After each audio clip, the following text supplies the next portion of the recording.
The good old clap, take one. That's right. How many of you knew what you wanted to be when you were 7 years old? I did. I wanted to be a world champion. Hey, is there honesty involved in this podcast? Can we be honest? You can shut your fucking lips. And then I'll just say, put them up, what? Let's go. He's like, you look too pretty on the wave. Get ugly. We can talk about DMT if you want. I thought you were boxing. All right, we have the Ross Williams joining the lineup. Finally, I feel like you and I were talking about this for a while, but thank you so much for joining the podcast today, Ross. Yeah, Dave, thanks for having me. It's definitely an honor. I've been listening to your podcast. They're great. And yeah, this is cool. I'm excited. Well, how are you doing today? Where are you today and who are you with? I'm doing well. I'm just here at home in sleepy old town of Haleiwa with my my three daughters and my wife. They actually went surfing. They're used to me doing some of these shows here at home with not being able to share the internet, which is I have three daughters, Dave, 16, 14, and 7. So no Wi-Fi can lead to a mini melt. So I sent them to go surf Haleiwa. I like it. The twins, Troy and Kellen, they're 7 now. And I was telling someone the other day that Troy figured out how to text me she's got an iPad and she had to get an email account for school. And she texts me and I'm like, she's the only one I want to get text from. I'm the only person. I text with her more than anyone else in my life. It's pretty good. So fun. Technology. It's a blessing and a curse. It's radical. Well, so it is Easter weekend.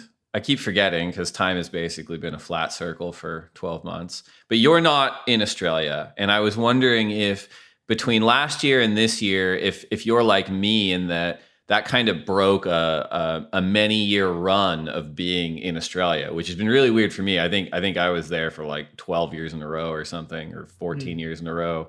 And then didn't go last year and didn't go this year. But I was wondering if you were feeling the same thing of not being there, or maybe just not traveling in general. Yeah, definitely. Probably the most difficult part about this whole pandemic thing is everyone kind of locked up and not being, having the freedom to travel. That being said, the last couple of years, Dave, I sort of set up my, career to travel less. I did those a few years of just nonstop travel, doing commentary, and then transitioned into more full-time coaching with John. And that was also full-time on the road the first year. But the last couple of years, I've kind of made it a goal to stay home more and travel less, just to be with the family. And also, it's just, I really love traveling, but the amount it takes to follow a tour is a pretty big deal, as you know.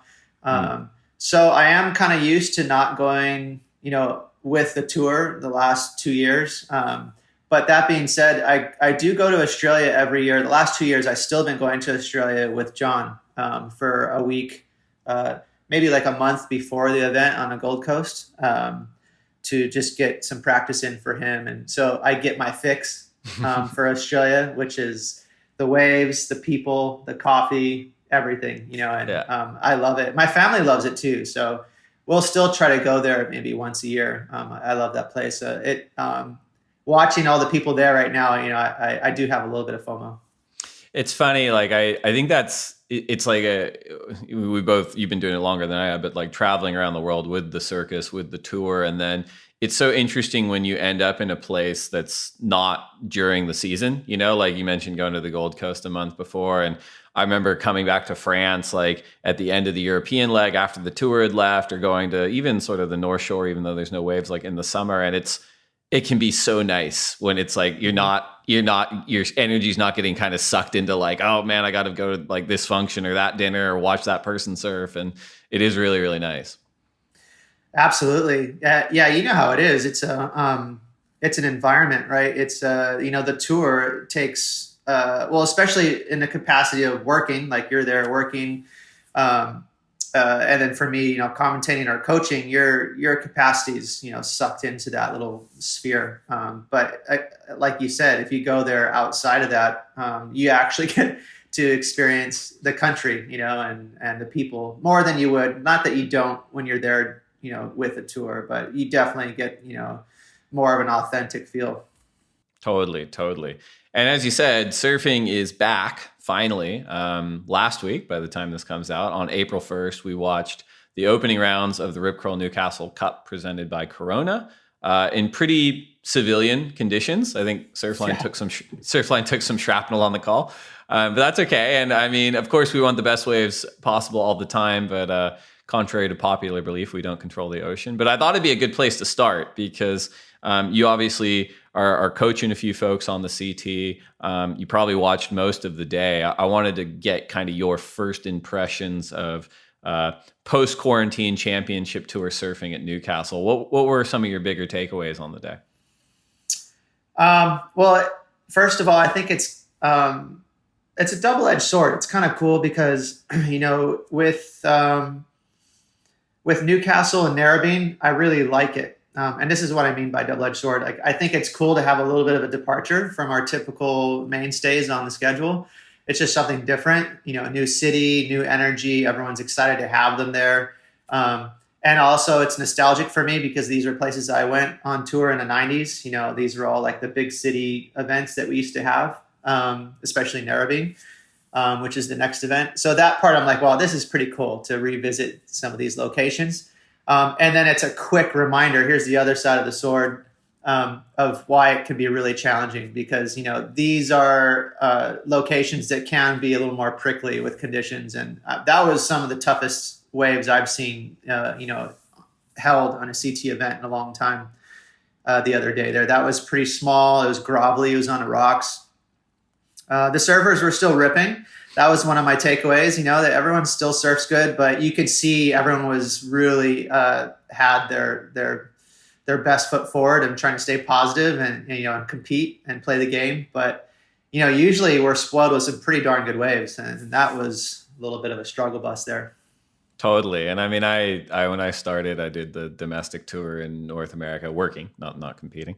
But, doing a lot of pro juniors and lower rated QS events. And like those conditions are pretty common, because you're running these events and like high quality waves are a finite resource and they don't always turn up. But I had the same impression of like, versus like, and I'm tracking back a bit, like watching a pro junior level performance in those conditions versus like a Ryan Callanan or a Carolyn Marks or an Italo. It's like, holy shit, like these are pretty domestic conditions and there is a huge level jump even amongst the world's best surfers. Yeah. I mean, it's funny because it does bring you back to, some of these events where this is typical of how to win a heat. In terms of like, well, so for instance, you brought up Ryan and Caroline, who were probably like the highlights of the event on the first round. Some other people were ripping too. Italo, John, a lot of surfers look really sharp. But it comes down to getting the best waves and not falling, surfing solid. That's all Ryan and Caroline did. That was nowhere near like the peak of their talent. They just surfed solid and didn't bog any rails and ripped the wave. But, the waves are pretty bad. So if you get a wave that's like overhead, the judges are ready to give you an 8. Just don't mess it up. Now you're coaching John and you're coaching Tatiana. Is there anyone else that you're giving tips to, either above or below board? So I have, those are my 2 surfers on this championship tour. And then I have Finn McGill, who's on the QS, and Mahina Maeda, who's also on the women's QS, and both like, I'm really spoiled. Like, each surfer I coach, I feel like just super talented. So, and then on a little bit younger level, I have Sakura Betty Lou Johnson, who's I'm sure you're aware of her. You've heard of her. Yep. She's a total ripper that lives right down the road here. And my family's been friends with her family for a long time, and we've been going to the beach together. She's the same age as my daughter, so she's kind of like a Hanai daughter to me. And then the other kid I coach lives right up the street, Luke Swanson, who's been ripping too. So they're right around 16 years old. So those are my 6 surfers I coach. Every now and then I'll coach someone for a few months here and there, but those are my 6 sort of mainstays. With John and Tatiana on day one at Newcastle, John, I think he was riding sort of a epoxy dark arts board. Some of the surfers, I think Italo elected to surf an epoxy board. Some would just kind of ride a step down. Others would just surf their normal shorty. When you're coaching John and Tatiana, even remotely, are you guys talking about equipment? And then just based on the conditions from that day, did you have kind of a preference for surfers one way or another? Do you think they should have kind of gone to different technologies, different models, or kind of ride their bread and butter performance boards? So this question directly links back to what we were talking about earlier with my schedule. And this is why I'm able to coach more at home. We just try to do all our preparation well before the events. Obviously, we're working on technique and their surfing and making sure that they're improving. Obviously Tatiana and John are at such a high level that, we're tweaking that last, 10 or 5%. So it's not like any major tweaks, but still, at that level, if you're going to win an event, you really need that extra 5%. So hopefully that's where I come in as a coach to sort of, maybe uncover something that they're missing with their surfing, especially in small waves. Small waves is where it's pretty technical, right? And these first 2 events I'm really excited about because this is technical surfing. And that's, as a coach, that's really fun to try and, create your own speed and look better than everyone else. It can be very noticeable when the waves are pretty small. So equipment's the same thing. John and I have been working on, and Tati as well, have been working on their quiver for months. So when the event is underway and they're there, we're already totally fine tuned. They know what they're going to ride when the waves are that small. You mentioned that both Newcastle and Narrabeen kind of hold a special place in your heart because they were mainstays when you were on tour. But I was wondering if, in your current role, if you ever kind of pause and consider how different professional surfing is in 2021 compared to when you were touring, and maybe even if there are things that are actually more similar than most people appreciate. Yeah. So, let's see. I kind of, what's cool about my age is I got to experience just a little bit of the 70s. I was born in 1973. So as just like a mini Grom, growing up on the North Shore, I got to experience just the end of that and actually comprehend that. And then of course the 80s, that was all the inspiration. And that was when me and all my peers soaked in all the Tom Curran, all the Mark Occhilupo, and all those legends of the 80s pots. And then we got on tour in the early 90s, and so in the 80s, and the 90s, it was transitioning. In the 80s, it was definitely following, like we talked about, these big city beaches during the summer. It was about getting crowds to the beach, and 90% of the events were really a struggle for waves. When me and my peers came on tour in the early 90s, it was slowly transitioning, especially with guys like Rabbit Bartholomew, who was at the helm of the ASP. They made a huge impact and made it definitely, a priority to get some of these best waves that we went and free surfed and filmed movies that we all knew that's where you go get good waves. We were trying to bring that to the ASP World Tour.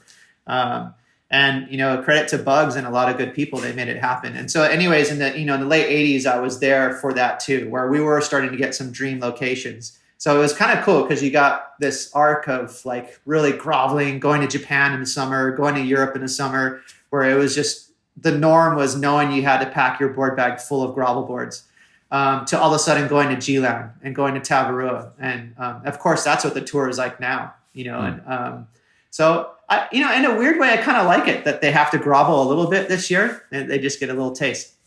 As a competitor, I'm curious, like, did you take the G-Land event performance and your competitive performance there? Did it feel psychologically different? Did you be like, this is serious, I'm gonna perform my best, compared to like, it is a crapshoot, at some of these beach breaks in the summer, like you're running through a bunch of events. Like, not that you didn't take competing seriously all the time, but I wonder if there was just a different psychology for you, especially as you mentioned, like seeing these like high quality remote venues kind of roll onto the tour. Yeah, that's a funny one. I mean, I'm just trying to dip back into my memory of maybe how I felt like, as far as confidence going to places like G-Land or Tavarua. I think for me, it did me some benefit because growing up in Hawaii, you're used to a lot of power. And I was a bigger guy. Nowadays you have like John and Jordy and Owen and all these guys that are like even taller than I am. But, for the 80s and 90s, I was a really tall guy on tour. I'm 6 feet tall. So when I went to places that were all of a sudden had some juice, I was like, holy moly, I got an advantage over some of these small guys. And that had a clear advantage over me. Like Rob Machado and Pat O'Connell, all these guys that when we went to 2 foot Japan, I better had to have a really good board or I was going to get smoked by these guys. They're weighing like $130, dripping wet. So, I think when we first started going to these really premium locations, I was like, okay, this is my time. That size differential is an interesting one. When I worked at I've told the story a couple of times, but when I worked at the Rip Curl Surf Center in San Clemente in high school and college, and the event would come to town, like all the surfers would get their quivers delivered there. And so we'd have everyone kind of come in to pick up, 12 Chile boards or whatever it is. And as you said, like you get used to seeing pro surfers and they're kind of, you're like, oh, I'm taller than that person. That's great. And I remember Andy came in to pick up a leash one time and I didn't even recognize him. And I was like a huge Andy fan, like at first, because I'm like, that guy's too tall to be any like pro surfer. And as you said, he was only like 6 feet, but just relative to everyone else, even back in the early aughties, there was still kind of it was mostly kind of shorter folks on tour. What do you think is the difference today for bigger physique surfers performing well, even in smaller waves? You've got your Owens and your Ryans and your Jordys and your Danes and it doesn't feel like being a bigger surfer is a disadvantage. What do you think are the reasons for that today? I would say it's a combination of better boards. I think the surfboards are better. If you think about what the surfboards were like in the 90s, we rode really narrow boards that had a ton of rocker. So they weren't conducive for sort of carrying weight over flat spots. They were great in the pocket. They had a lot of curve, so they worked awesome in good waves. But in small waves, it was always a struggle for guys that weighed like 170 and above. You needed like a magic board to really work in like, tiny mushy waves. Whereas so now, the boards are so consistent, getting spit out of computers and all that, these shaping machines that are just, you're going to get a magic board 8 out of 10 times. And then I think the other thing is obviously the schedule on tour is premium waves, and that's going to do wonders for bigger guys. You don't have to grovel that much anymore. Totally. Well, I want to wind the clock back on you personally, because you grew up in Hawaii, but you were born in Ohio and you moved there when you were 6. What was the deal? Why'd you guys move?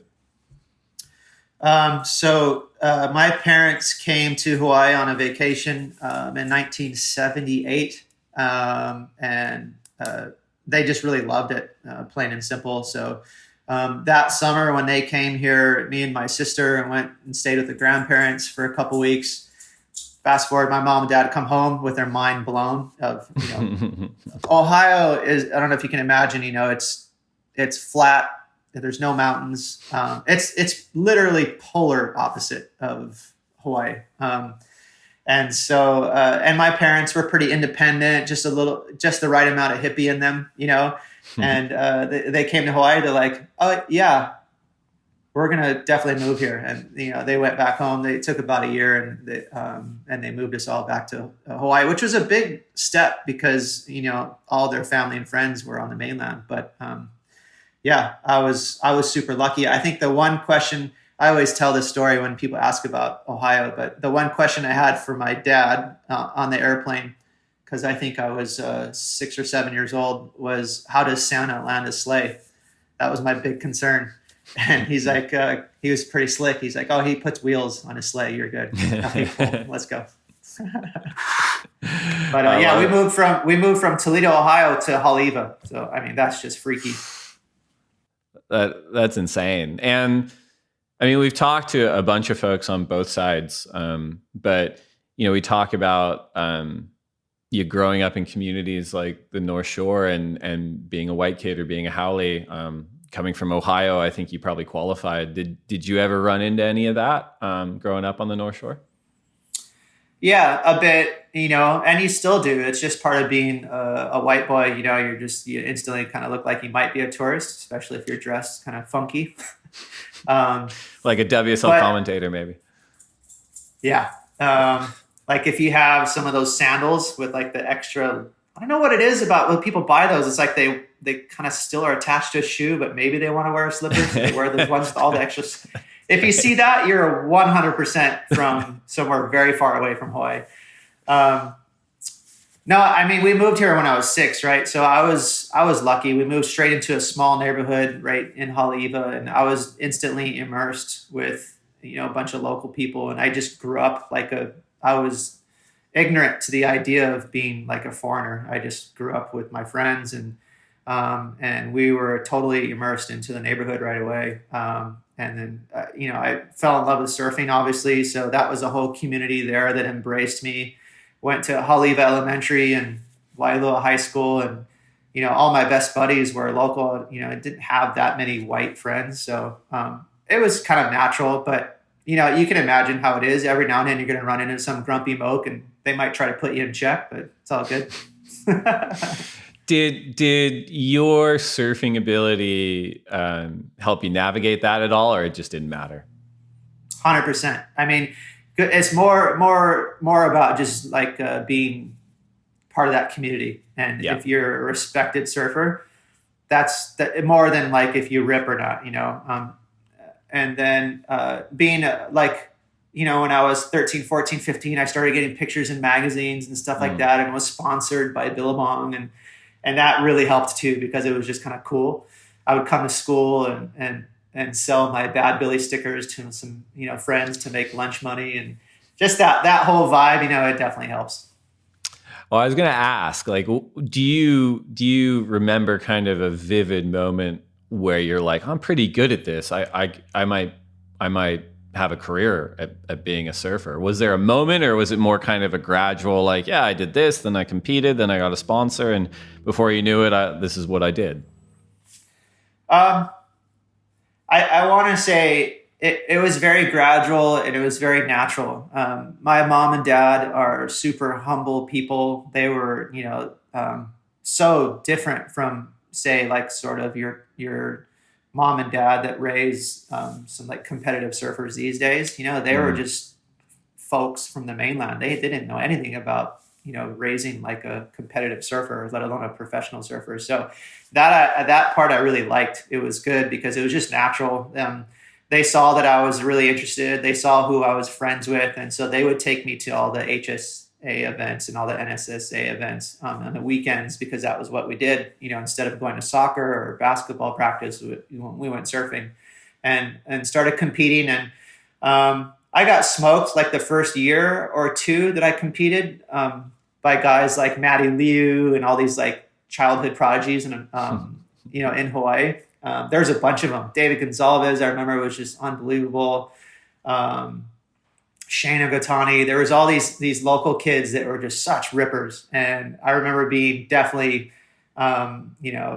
just trying to soak everything in. I was, outpowered, outmatched and everything. And then as I got a little more comfortable and a little more confident, I started winning events. And that gave me a lot of confidence, especially I think I won the U.S. championships when they came to Hawaii at Sandy's when I was 13. And then I felt like, okay, wow, maybe I got something here. Do you consider yourself, like, are you such sort of a enjoyable, polite, mild-mannered guy? Are you really a competitive person in the water or in sort of event situations? I can be in the right moment. I'm definitely competitive. If you ask my friends, they would laugh. They'd be like, that's an understatement of the year. But I have weird competitiveness in me. I don't know what it is. Like, I wish I had a coach when I was on tour, because my competitiveness was I had the worst aim. Like, I would always be more competitive with my friends, trying to surf really good during a free surf. When I put a jersey on, I had real sloppy, aim. It's my competitiveness and my focus and my structure and everything was really loose. And my competitive results reflected that. It was really hot and cold, mostly cold.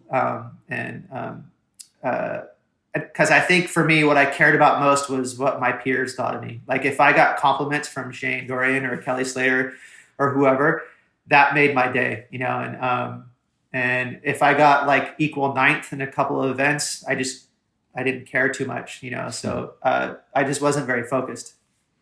That makes sense. I think it's also probably a function of, like, as you said, the competitive surfing 80s and 90s was changing. So, like, you get blown out at 1 foot Chiba. It's like, well, okay. But like Kelly and Shane thought I did like a nice turn at somewhere that I care about. So that kind of makes sense. Do you mention going to Waialua High School? Did you graduate? Yep. I graduated in 1991. I was really independent. I was already, I guess, kind of a pro surfer by the time I was 17 years old. So I was an okay student. I was just efficient. I had all my credits by the time I was in my last couple semesters in my senior year. So I was already driving a car. So I had just a few classes and was surfing, a big portion of my senior year in high school. So I graduated pretty easily, but my goal was really clear. I just couldn't wait to get my diploma so I could get on the road and start getting on a QS. It's interesting too. You mentioned there were sort of the child prodigies that would whoop your ass early on, but that you ended up doing better than. And I think it's something that's interesting in, like, not just surfing, but like all of sports, even like entertainment with child actors. And there's kind of this element of like too much too soon sometimes is really not great, like not only psychologically, but I think kind of motivation wise too, right? Where it's like, if you're 16 and you're getting paid a couple $100,000 and you buy a house, like by the time you're 18, you're like, well, why do I want to go and try? Like, I kind of already achieved. And I wanted to get your thoughts on that in general, but also specifically with John, because he seems like someone who's navigated what could have been a too much too soon situation, given how much attention he had when he was little. Yeah, that's an interesting one. I love talking about stuff like this because the psychology behind sports in general is just really fun. Or even like you mentioned, childhood actors. It's just the psychology behind what makes a person melt, by the time they're a young adult because they had too much too soon. It's really interesting. I think it always boils down to your upbringing, how stable of an environment you had growing up with parents and everything, that support, whether it was rough or was it easy. I think it all gives you the tools to weather the storm with early fame or early money. And some people can cope and some people just sort of melt down. So it's always interesting to me. And, the sad truth is most people, I think, kind of go down in flames because it is too much too early, just because they don't have the tools to deal with it. And, I don't know, they just kind of implode. But John, as you mentioned, obviously did not, and he's doing great. I think it comes down to just for him, in my opinion, it comes down to his maturity. He's really mature for his age, and he always has been.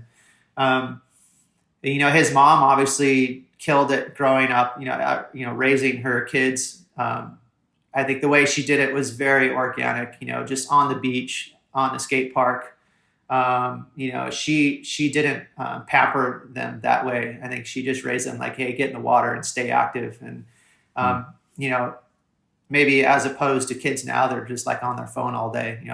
John and his brothers were, out in the ocean all day. And the credit to John, he just had that talent, and he was, and I think he does get this from his mom, that motivation. She's got a serious side to her that I think some of those genes, are definitely in John, where he's, he's able to narrow that talent into a focus and capitalize on it. And he's always been that way. He's a very serious guy.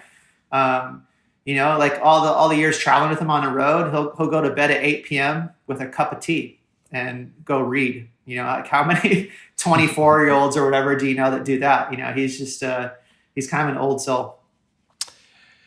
Agnostic of John is something that I think Nick Carroll and I, or Jordy and I, or maybe both of us were talking about the last couple of weeks. But, you look at other sports and they kind of have a built-in matriculation system that helps with experience or maturity, right? Because you look at a lot of other pro sports and they have the collegiate system, which is the broader feeder system. So most professional athletes, whether it's a basketball or football or baseball or whatever, they're going through high school and then they're going through college. And then by the time they get to the pros, whether or not those academic programs were that strict on them, they still had to grow into being like young 20-year-olds.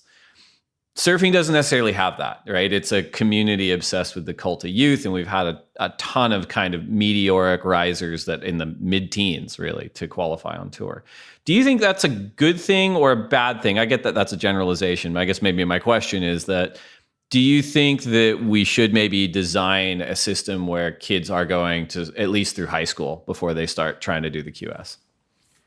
I think so. I really do. I think this is also maybe a product of the 80s in terms of the physicality of it. Surfing, I wouldn't say it is as extreme as gymnastics, but there's something there to where, time is of the essence. Gymnastics is maybe the extreme example, right? When you're 12, 13, 14, you're in your prime.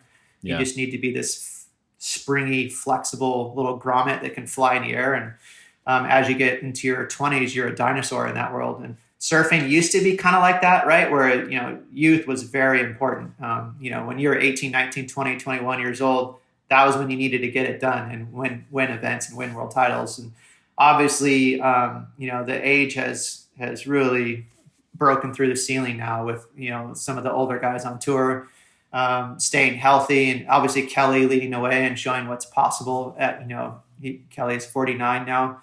I think go back to your question, now that we're sort of, broadening that age spectrum, I think it is important, because the flip side of it is, as you mentioned, it could be really detrimental to grow up on tour. I think someone like Caroline Marks is a good example that she's pulling it off because she has great parents and she seems really mature for her age. She seems comfortable. But I don't know that that's safe to say that could be the case for everyone. I think it should. I think it'd be a great rule for the WSL to say you have to, graduate from high school before you get on tour, or at least be an adult, like 18 years old. Yeah, I think so too. And I think that the industry, for whatever status it's in right now, is they would appreciate it too, to a degree, because it does feel like kind of an unsustainable arms race of being like, well, now we got to pay a 10-year-old, or now we got to pay an 8-year-old, or now, and it's. There's so many examples of companies like paying kids and not actually paying people on tour competing for world titles, which it's a weird paradox in surfing, but there's so many examples of them paying kids up until the kid turns 18 and then signs with someone else. And it's like, well, like, why did you pay them for that long anyway? Just wait till they turn 18 anyway. You mentioned the age ceiling being broken in surfing, and it's something that we see a lot, like Peter Mel, I think he's 52 and he just caught the wave of his life at Mavericks this season. Kelly is still competing on tour. Mick Fanning is looking sharper than ever. Even, you yourself, man, and I was going to say this in the intro, but I got you here, so I get to say it anyway. I remember the first year you did the commentary full time, so either 2014, 2015, and I remember saying it to someone, between the photos that you were getting at Jeffreys Bay and the photos you were getting at Cloudbreak, or like the best photos anyone was getting all season. Like you were still surfing at like an elite level, and it was rad to see. But you mentioned I mentioned Kelly there. When did you first meet Kelly Slater? I brought it up I think when the U.S. Championships came to Hawaii, so it was at Sandy Beach on the South Shore. Kelly came and Sean Slater. So we were 13 years old. And we hung out for a few weeks. We had a bunch of mutual friends. And that was the first time. I obviously heard about Kelly. He was already starting to get in magazines and stuff like that. But that was the first time I got to hang out with him, and we instantly became buddies. Kelly's just got that really fun, sort of childish humor that I have too, where we were perfectly immature. We haven't really grown up since then. It's probably leveled off right around age 16. But I just went surfing with Kelly yesterday. We're still great friends, and it was instantly like a very comfortable friendship. Is he going to hit you up for coaching help at some point? No, Kelly's super independent. He's the opposite. I will say Kelly's so smart. Like he's one of those guys. Like I mentioned, how we were really fortunate to grow up when we did, because we sort of saw that whole spectrum of how surfers handled themselves in the 70s and 80s and 90s, and how it's transitioned to what it is now, to where everyone has a camp, everyone really watches their diet, they have a trainer, they have a coach, and it's you almost kind of have to have that. Whereas Kelly is sort of part of that generation that was very independent. But that being said, he collects information differently, right? So we'll go surf, and he might pick my brain a little bit about this or that, and whether he learned something or not, who knows? But he's constantly trying to learn. He's that guy is really switched on. He's always soaking in information. And I mean, I think that for sure he's got to be one of the most independent people in all of sports. But I think surfing in particular, it's such a lemming culture, right? Because it's so humbling every time you're surfing. So I think that everyone's like, oh, well, who's shaping that guy's boards, or what's happening there? And you can see Kelly do it sometimes too, where he's like, oh, maybe I'll try some Arakawas and see how that goes. So it wouldn't shock me that he's collecting information from you every now and then, because he's like, it's working pretty well for John right now.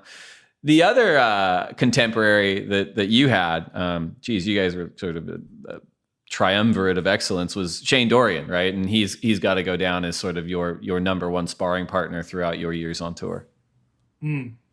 Yeah. So Shane and I were like best buddies, and had a really good upbringing together with guys like Jason Maglenis and Matty Liu. There's a few others, the Hill House, like Ronald Hill and the Littles and Todd Chesser. And anyways, we had this tight group that we all just hung out all day. And especially Shane, because we were sort of the same age, and we're both from Hawaii, but wanted to get on tour, which was really tough. So we had the same goals, we had that very competitive relationship for sure, where we were like good friends and, loved each other like brothers, but also sometimes that was exactly what was, how we acted like brothers in the water too. Like they would fight, and we weren't exactly propping each other up at times, it'd get a little heated there, but Shane grew up on the Big Island too. So we started hanging out more when we were like 17, 18 years old, when we started traveling on the road. Yeah, right. And I mean, you mentioned that you weren't always propping each other up. Is there any particular incident that's, there's no rating on this podcast, so you can tell us whatever you like, but is there anyone that stands out to you as a good example of potentially not being endearing to one another? There's many. What's funny is they're in Newcastle right now. And so when Shane and I were about 17, 18 years old, we started making that movie Sons of Fun with Jack McCoy for Billabong. And during that film, we went to Newcastle to compete, which was a QS, because we were both not on tour. We were, on a QS. And Jack was filming us, 24/7. And we had a heat together. And Shane, the heat, fast forward to the end of the heat, there's a few minutes left. I needed like a 2.3 or something like that. Glenn Winton, I think, was in second place. And that just puts a sort of a moniker on the age there of what era this was. This was probably 1992. And Shane was in fourth place, and he proceeded to paddle me up the rocks like 100 yards into deep water with 2 minutes to go. Even though he was in fourth and needed like a much bigger score, he just took his best buddy up into no man's land and just iced me out for that heat. And I remember being so just baffled. Like, wow, like I can't believe it. That's at the end of the day, I'm sure I did stuff like that to him too.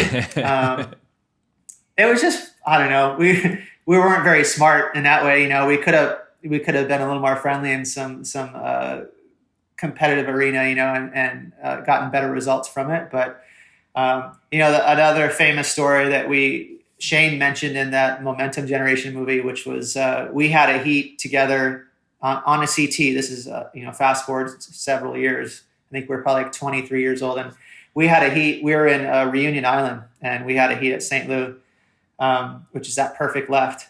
And all our friends would love it when Shane and I had a heat together because they knew that we were going to be just super feisty, and you know, it was like a good rivalry. And this is the funny thing. In that movie, he talks about how he woke up the next morning and there was a big hole in his board, and he blames me for punching a hole in his board, which I did not do. And to this day, we don't know how it happened, but he's like, oh, Ross and I were roommates. Who else would have done it? But the funny thing is I didn't do it. I don't know who did it. It might have been one of our friends that were staying with us that maybe didn't like him, like Kaipo Hakias or Leo Rios. We had a couple guys that, who knows, you know, they might have just punched a hole in Shane's board for me because they liked me better. But I have no idea what happened. But anyways, fast forward into the heat, Shane smoked me. I was like trying way too hard and blowing my fins out everywhere and fell the whole heat. And Shane was a little more poised competitor for sure. And he knew how to compete in a pretty calm demeanor, a little more than I would get more excited. So he loves that story because he smoked me there. But that was, in a nutshell, that was our friendship. You know, we were brothers and we loved each other, but we were a little overly competitive. Well, I got a couple more topics I want to get to, as well as the listener questions. But first, we're going to take a quick break to get a word in from our sponsors. All right. So, you know, it's funny. I always think it's funny getting to do what I do and getting to do what I've done for 15 years now at the ASP WSL. Is having been fans of so many of the guys and girls that I end up getting to work with, yourself included, and then getting to kind of stress test the impression I always had of people and seeing how accurate it was, you know, based on what I was being fed from the media at the time, you know, magazines or videos. And the line on Ross Williams was always one of the world's best surfers, like amazing power surfer, you know, gives Kelly and Shane and all these other sort of vanguard surfers a run for their money outside of the jersey, but never really delivered on the results inside the jersey. And I'm wondering a couple of things. When you were setting out to compete, did you have any specific goals? I mean, some people say, yeah, I was there to win the world title. Otherwise, why would I do it? But other people are like, no, I just wanted to surf as good as I can, and this sounded like a lot of fun. So I'll start there. Did you have very concentrated world champion aspirations when you started your professional career?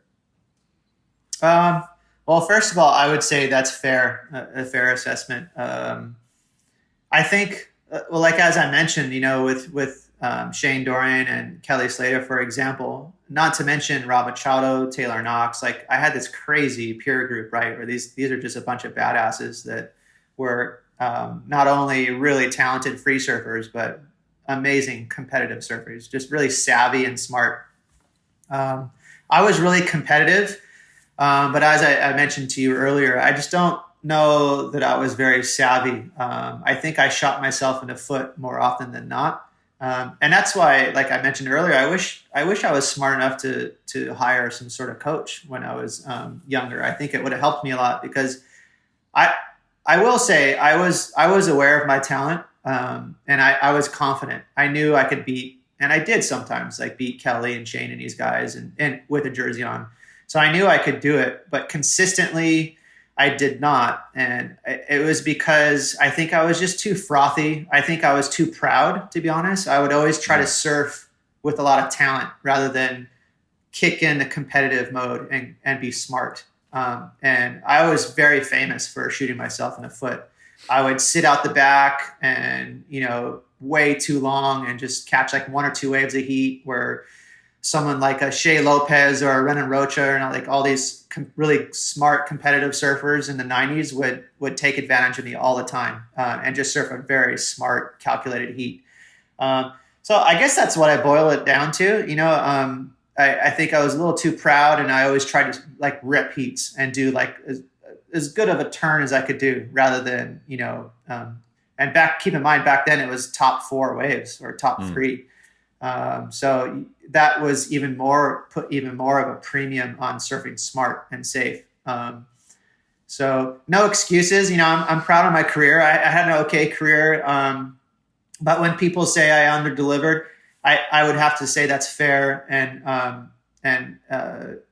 at the end of the day, I think it was just because I was always trying to surf really hard, which is, I'm proud of that in a weird way too. But, it would have been nice to, finish in the top 5 and win a bunch of events or even win a world title. But, you're not going to find me crying in a corner about it.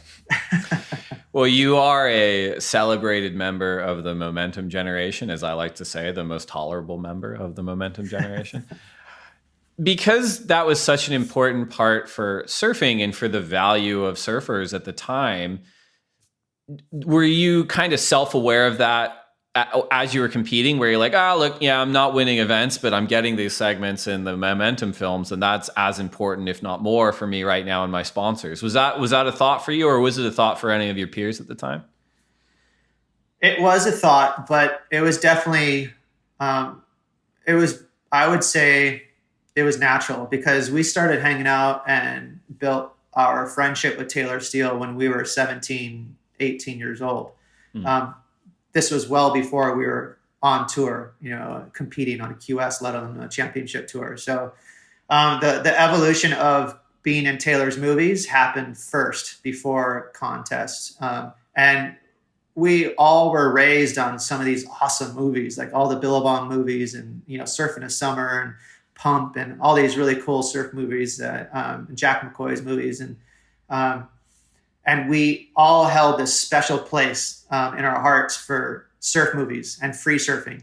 And then we also held this special place for competing and winning, like a Tom Curran and all these people. Like all our heroes had a little bit of both. And so growing up, it was natural to want to do both. And I definitely did that. And, we always had, our whole peer group definitely had goals and wanted to make the tour. But for me, like I mentioned before a few times, I think my goals were always kind of fuzzy. I just wanted to get to this platform, on tour, because that's what my friends were doing. But I always really cared deeply about surfing my best and having a great part in either Taylor Steele's movie or a Billabong movie or whatever. It had this equal relevance for me. But I was never really strategic about it. I never thought like, hey, this is going to get me big contracts or this is going to help my career. Everything was always, I was just like a big grommet, I wasn't that calculated. And you did 9 years on the CT, I think. When you were bringing it to a close, which I think was 2000 maybe, and you would have been around 28. What was that like for you, just career-wise? Like, what were you thinking at that point in your career? Like, were you trying to hold on? Were you ready to stop? Were you looking at the next thing? I'm curious. No, it was abrupt for me. It was, it was a bit of a bummer because I felt like in my prime. I was surfing better than I ever surfed. I was starting to get smarter. I was, starting to win heats and by being a little strategic, not just being a grommet, and trying to rip the face apart on a wave. So I kind of liked that I was starting to mature and I was feeling confident. But let's see. When I fell off tour, I think it was the year 2000, and I can't remember what the cutoff was. Let's say it was 28. It was right around there. It was 32, 28. It was right around there. It was like, might have been 20. It's 20 something. But anyways, I finished like 30th. I was just on the outside, and I fell off tour. As you mentioned, I think I was 28 years old. But I was really surprised because I had a shocker. Like I think I had 4 fifths. So I made the quarters 4 times that year. And then I had a bunch of last place finishes, which was, I think, equal 33rd. So it was just like my career, right? Really hot and cold, nowhere near where I should have been. I felt like I should have been like top 10 guy easy if I just was a smart competitor, but I had a really off year, a lot of frustrating losses. So anyways, to make a long story short, Dave, I always had every intention of getting on the QS. I was like, I'm nowhere near done. And then I had a horrible injury. I broke my foot, and it took like a full year to recover from that. I had 2 surgeries. I was in a cast for 9 months. It was a Lisfranc fracture, which Kelly had at JB a few years back. Oh, wow. Some of the guys have had it, and you can have different levels of it, but mine was really horrible where I just broke every bone in my foot. It just got completely annihilated. So how'd you break it? By the time I was surfing with a bunch of my friends, with Kelly and Shane and Benji, and we were having a good time. And I did this big ollie-oop, like way out the back, and had no chance of making it, but I was firmly on my board, and I just liked the way it felt because I was planted on my board. And so I said, I'll just land it, even though I was out the back of the wave. But my knee was locked straight. So when I landed, my board was really flat. So I like pancaked, and all the pressure went on my foot. It just blew my foot in half. But yeah, so anyways, that really iced out my ratings, my seeding points. Because I when I was on a CT tour, I never did the QS because I always wanted to spend my off time filming with Taylor or filming for Billabong or whatever it was. So that really killed me because I had nowhere to go. So by the time I recovered, I had to start from ground zero. And that by that time I was around 30 years old. I met Jen, my wife. And so that was kind of what pushed me into sort of competitive retirement. And what are you thinking career-wise? Because I mean, it faces so many people get faced with it, in the surfing world at 30, where you're like, well, I've been a professional surfer and I've been competing, I've been doing these movies, and it's a game of stickers, and I get paid to put them on my board and stuff. And what are you thinking at that point? Are you, and what are those conversations like with the sponsors you had? Was there a demand for you to keep competing or keep performing, or had you kind of made a reputation for yourself where you're like, look, I can do this and maybe I'll start diversifying and getting into kind of different career avenues? Yeah, that was a weird time in not only my career, but in the surf industry. So that was when Bob Hurley separated from Billabong and created Hurley, which is, right around 2001. So it was kind of split in half. Like half of us stayed with Billabong and half went with Bob Hurley. And for me, I had really unfortunate timing because I was off tour. So instantly, I think my sponsors were Town & Country, Oakley, and Billabong. And I was getting paid great money. And then I fell off tour and my contracts were up. So it was like the perfect storm. Everyone had the right to say, hey, we're going to pay you half as much or whatever it was, And then Bob split with Billabong. And so it kind of left me in this weird no man's land. So I did sort of have to recreate myself. And that was when Vinny De La Pena started Ezekiel. And he signed me and for 5 years. And that sort of was what helped me kind of go in that direction of being more of a free surfer. And he was really okay with that and backed me on that. And we just made some surf movies. And that was what kind of helped finish off my career into my late 30s. Yeah, I vividly remember Ross Williams' Ezekiel ads. A green shirt comes to mind. You might have been one of the first guys wearing a T-shirt out there that I remember. But yeah, did you? And I guess it sounds awesome, right? It sounds like great, like surfing is freedom for so many of us, and competition is paradoxical in that there's kind of rules and regulations, and like being a free surfer sounds great. But I've heard this from so many people that like after their competitive tour, when they become a free surfer, they're like, it's not as easy as you think, because you still have to deliver all the time, but then you have to go beyond that to go like, well, how am I going to deliver? Because I'm not going and surfing at the Trestles event, or I'm not going to Europe, and I don't know how I should be surfing because I don't kind of have that, like I'm wondering what your take on what it was when you started. So these are different generations, right? So when I was finishing up my career, it was transitioning into social media. And so all these monikers and how you valued yourself and how a company would find like value in a surfer, no one knew what to do for a minute. It was transitioning from like, did you get a cover shot in Surfing or Surfer to, how popular are you on social media? And there was that slow transition there where I think everyone was trying to figure it out. But it's essentially the same to this day. So if you're going to be a free surfer, as opposed to what we all kind of know is the top of the food chain, which is world champions, kicking ass on tour and having a presence, on social media and being popular. There was that weird 10-year gap there where everyone was trying to figure it out. Like, how do you put value on a surfer? And so for me, that was, I was fortunate enough to, ride out my career into my late 30s. And then that was when I found commentary. And I was surfing for Reef, and Heath Nutty Walker he was, one of the main guys there working at Reef. And he was the first guy to hire me, for the Reef Hawaiian Pro at Haleiwa when I was, I don't know how old I was, maybe late or mid 30s. And so that's what got me into that sort of that next chapter into my career. And I was lucky because that's how I found my niche and like sort of, surfing, hopefully as a surfer, you're always going to be able to stay in this world because that's all we know. That's my education and that's where I want to be. So that was really beautiful for me to be able to just sort of accidentally find that next niche. And on the topic of next niches, when did you start coaching or when did you get the bug? Because I'm speaking for myself, but I think I'm also speaking for a good chunk of the audience where you were one of, if not the most celebrated commentator we had for that period of time because of your depth of insight, because of the way you would break things down.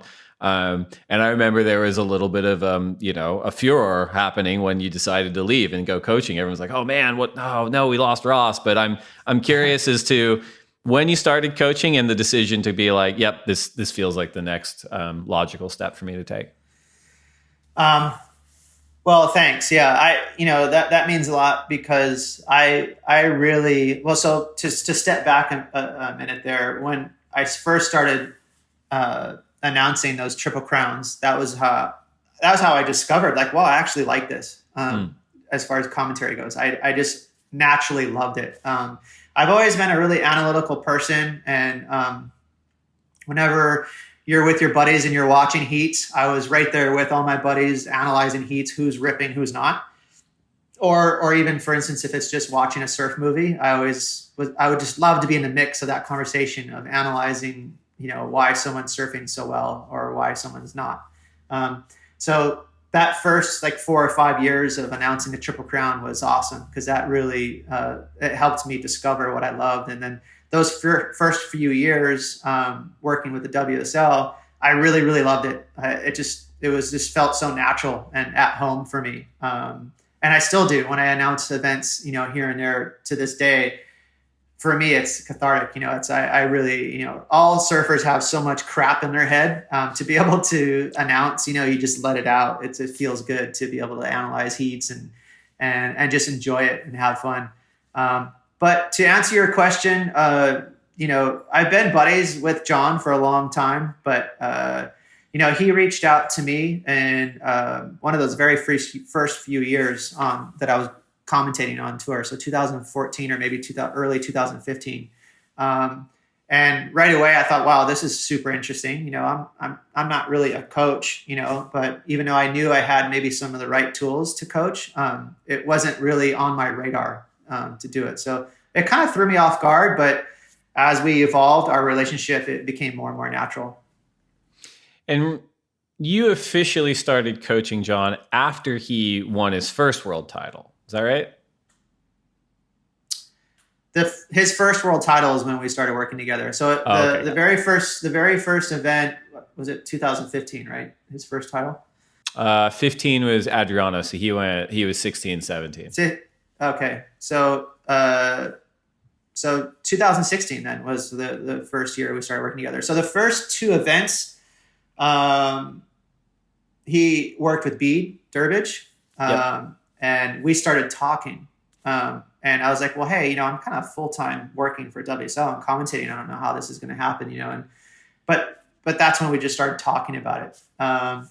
The very first event we worked together was the event he won in Rio that year. But we were just working kind of, more, it wasn't an official thing, like, it wasn't full time. It was just more at home on our off time, because obviously on the road I was commentating. And so it was that year that he won his first titles when we first started working, and the results were instant. Like I always looked at John like, this is a surfer that can win 1 million world titles. He just needs to be a little more calculated. And so that was what we really worked on. And he was such a hard worker, and instantly, you could see the results right away. Like he was just, if you remember that in that event in Rio, he surfed smart for him. He did a lot of finishing moves, and he sort of got his scores, and then he did big errors. And in my eyes, that's how guys like Gabriel and Italo and John surf at their best, when they keep their wits, and they don't shoot themselves in the foot,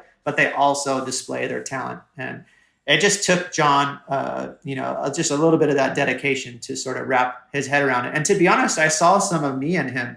Obviously, he's 1,000,000 times more talented than I ever was, but he was very proud. And those first few years on tour, he was very happy to have the best air of the event, or the best barrel, or the best turn. And I wouldn't say he wasn't competitive, but it wasn't at the forefront of his his brain. And so for him to just move a few of those things around, he started winning really consistently. I mean, it's quite the calling card to be like, yep, started coaching and had a world champion year one. John, or anyone else, really. I'd imagine doing that has generated a lot of attention and interest in you as a coach. Have you had to tell people no who've wanted to work with you?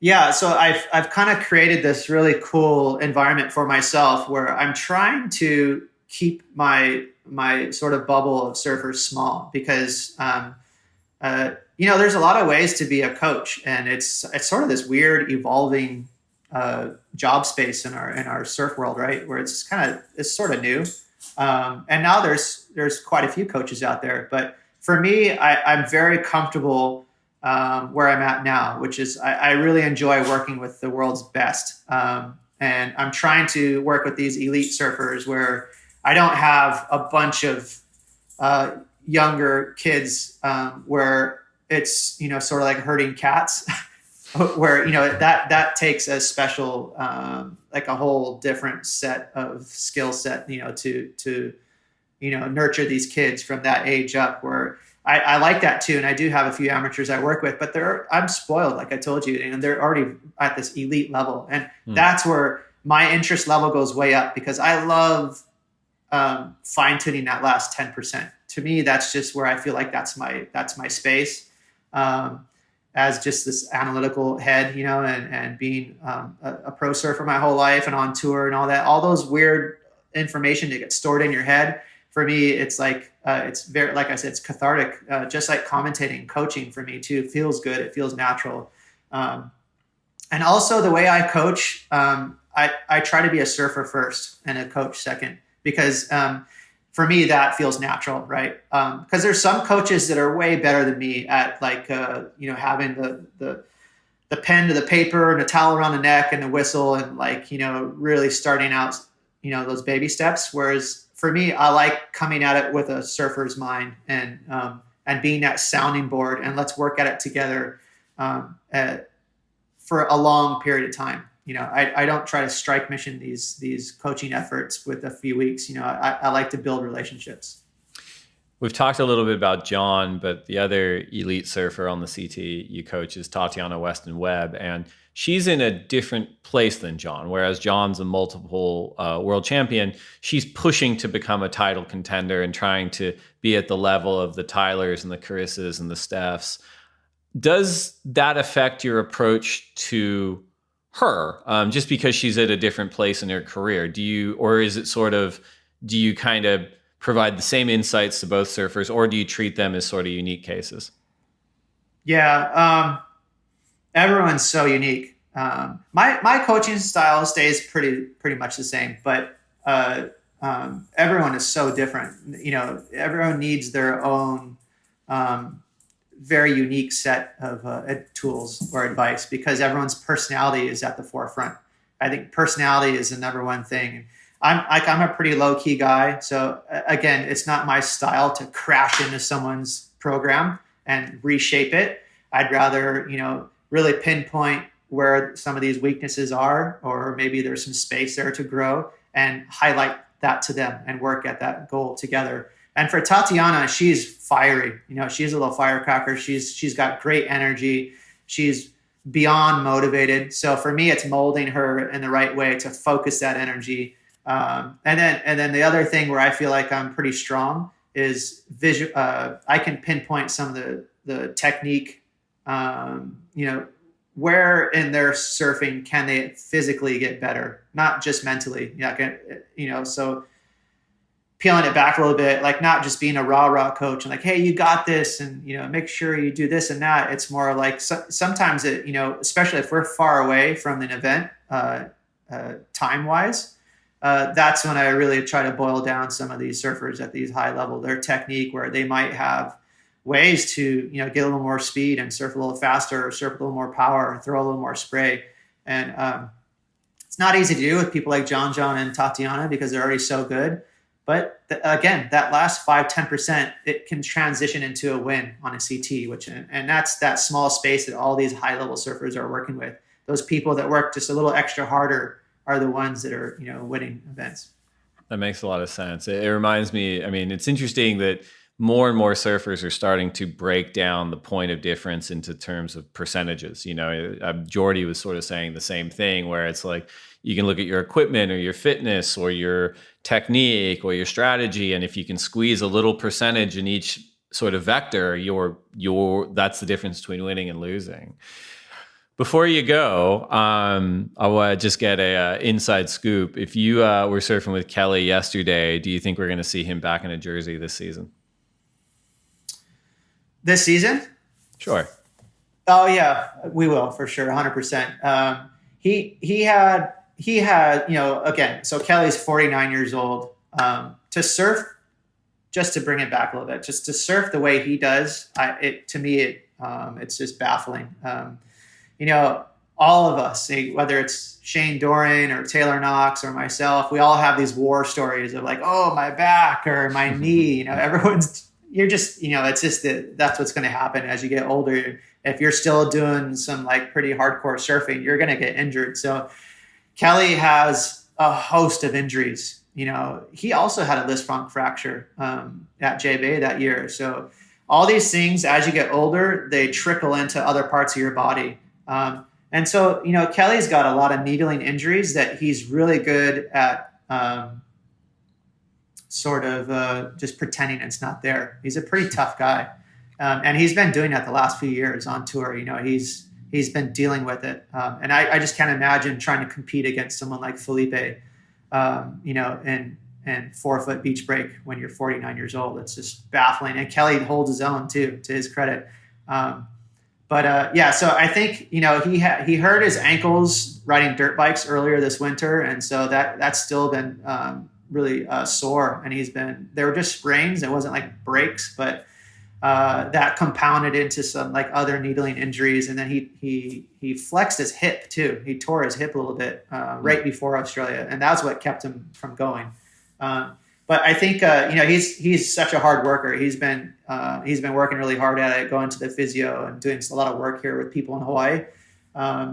So I know his goal is to definitely jump back on as quick as possible, maybe even before the Australian leg is over. But I think he wants to be competitive, right? Kelly's pretty proud, like all of us. He doesn't want to go there and get smoked. And if he's like surfing at 60% or 70%. So as soon as he gets a little more healthy, that kid's back on tour. It's so interesting, right? Because we talk about this every now and then where, the end comes for everybody. And people have been talking about the end of Kelly's competitive career since he probably retired in the 90s the first time,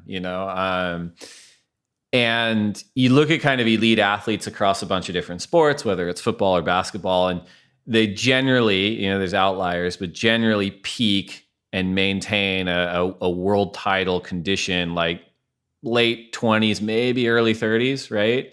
But then when they fall off, and as you said, like for the ones that are beating everyone in the world, they don't want to just hang around. They want to be competitive. They want to win, And it's a pretty abrupt drop off, right? Like for a lot of them, where it's like, now I'm not doing it and I'm gone, And I always think of it like, if you're kind of climbing this mountain of immortality throughout your 20s and 30s, if you're still competing at that level, and it's a hard thing to come to terms with when it's over. And for Kelly, he's kind of well beyond the horizon of what we've ever seen. He's at 49, so he's further up the mountain than almost anybody's ever been, certainly in surfing.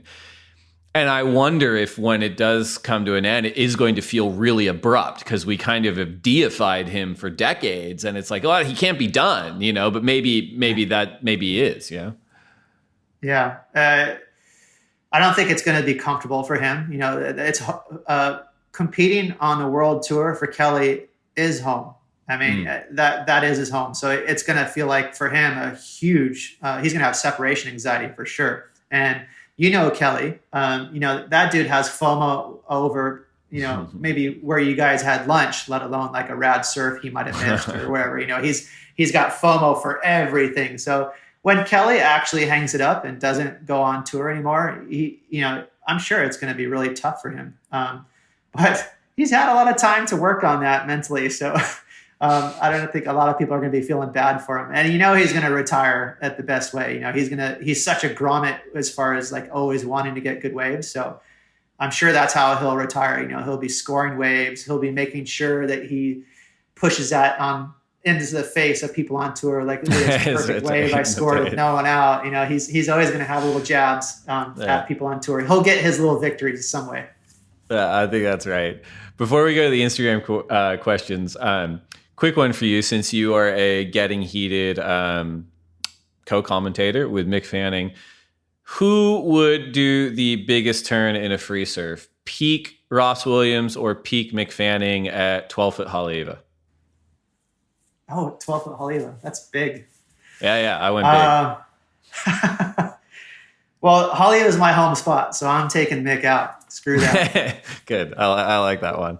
So we put some questions out to the Instagram community and got several dozen back, but we've whittled it down to 3. 2 of them are very deserving. One of them's questionable.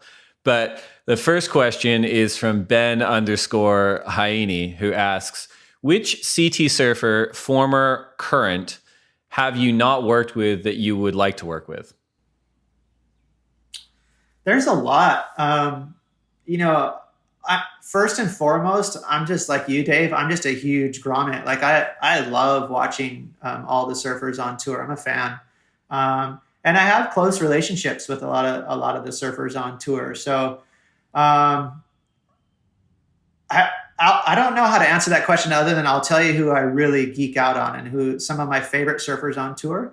I think that new blood is really fun to watch from Australia. I love watching Ethan and Jack. I think that's maybe some of the most exciting surfing, let alone stories building on tour is, because Australia has been taking a hit the last 5 years, and it's cool to see those guys blow up.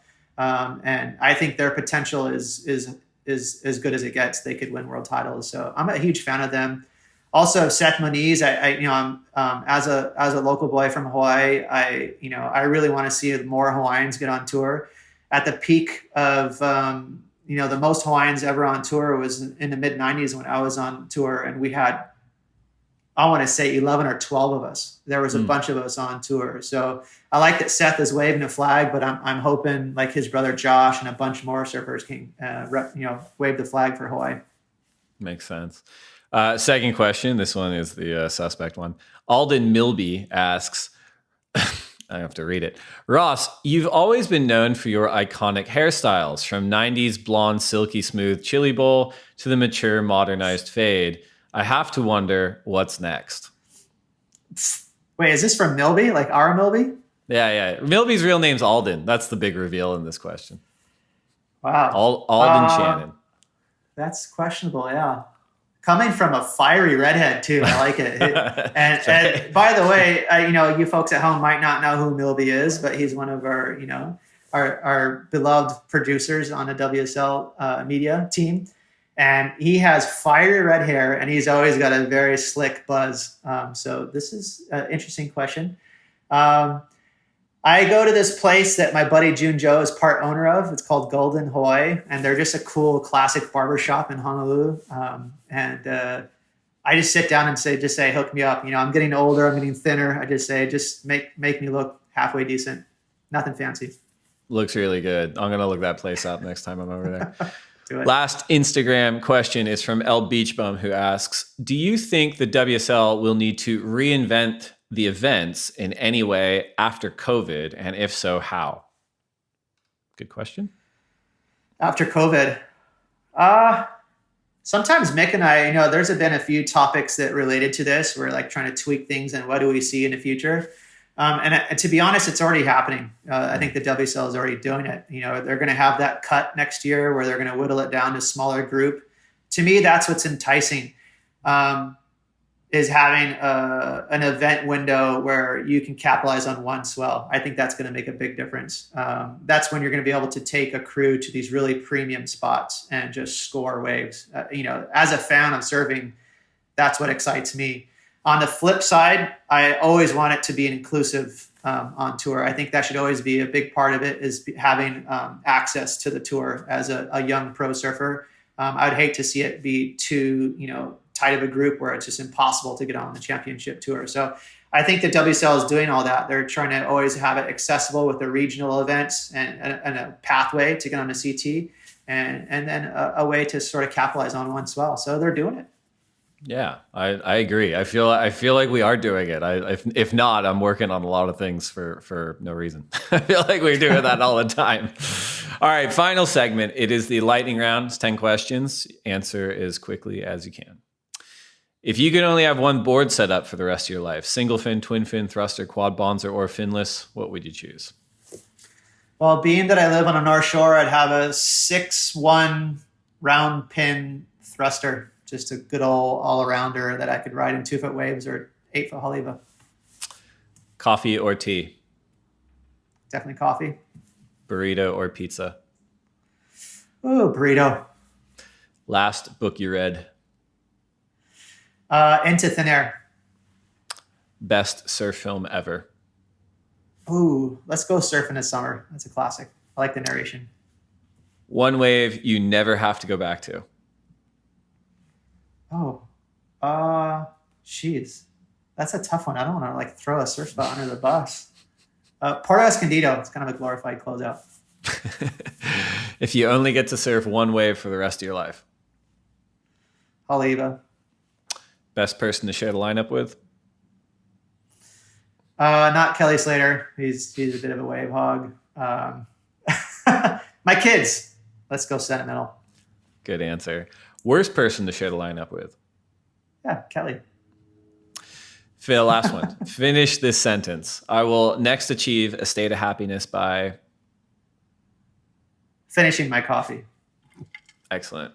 Ross Williams, thank you so much for coming on the lineup. Thank you for your friendship. I hope you and your family are doing well, and I hope we get to keep going back and forth while we get to watch some more surfing in Australia. Dave, thanks for having me. I'm a huge fan of your podcast, and this has been really fun, so I appreciate it. Stoked. Thanks, man.